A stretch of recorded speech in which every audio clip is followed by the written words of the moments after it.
I want to talk about John Kerry, Secretary of State John Kerry, in his first historic trip to visit Hiroshima site, the site of the Hiroshima bombing, Hiroshima, depending on who you ask.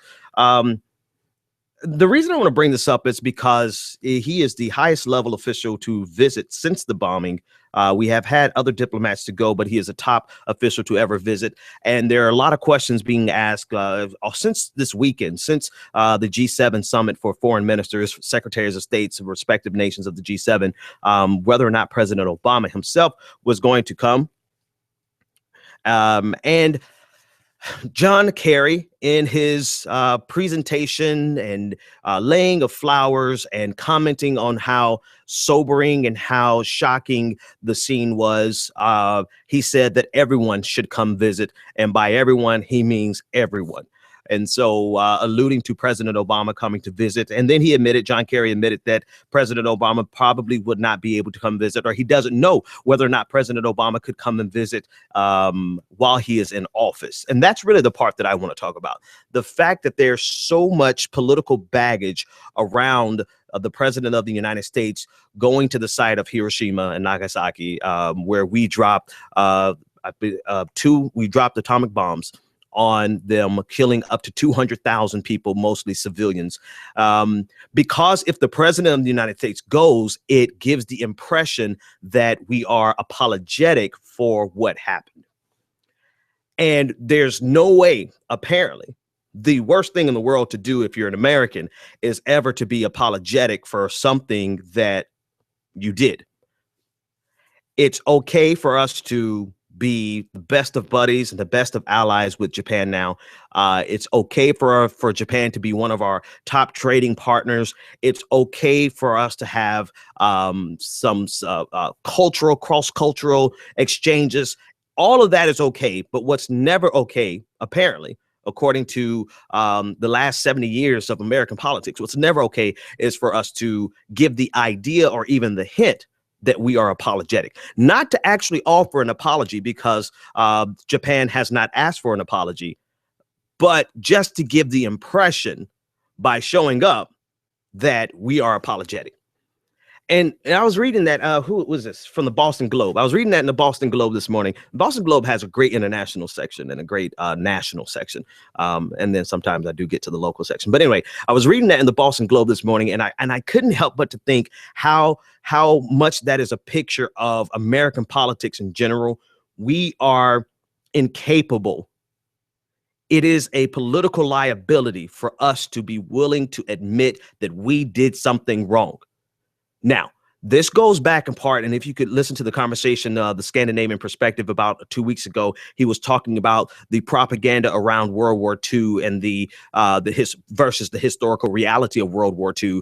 And one of those pieces, I don't know, I don't think he mentioned this in particular, but one of those components of propaganda that still remains, and some people say it's up for debate. Fine, if you want to say it's up for debate, is whether or not it was necessary for the United States to drop the atomic bomb, to drop the bomb on Hiroshima and Nagasaki.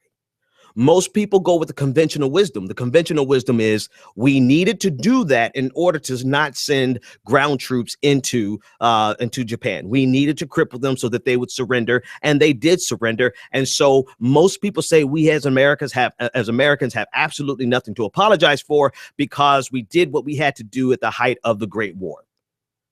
And yet there's another prevailing thought that, in fact, we actually didn't have to drop the bomb because there was a possibility of us ending the war. I honestly really don't care about your interpretation of, or anyone's interpretation of, whether or not it was the right thing to do in terms of the war. Is it not?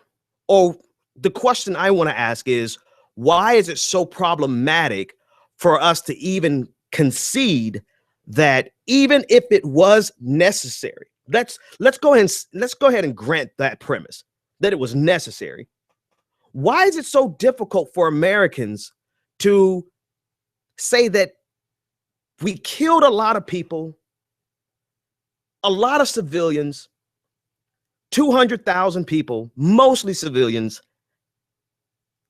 it might just be something that whether or not we apologize, we would not make it so politically politically radioactive. God, that was the worst word to use in this example.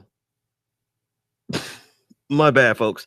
But politically problematic that we can't even have a president of the United States visit without political fallout. We can't have the president of the United States go without political fallout. And I'm not so much shocked by this as much as I am turned off by this is the reality of American politics. American politics is so absolutist.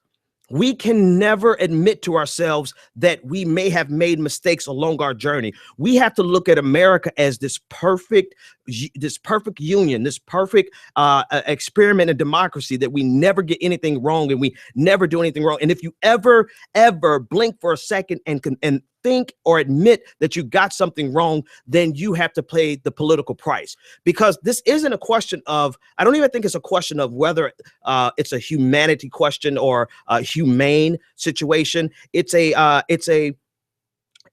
question of the political price that must be paid for anyone who looks as though they are apologetic. That's the question.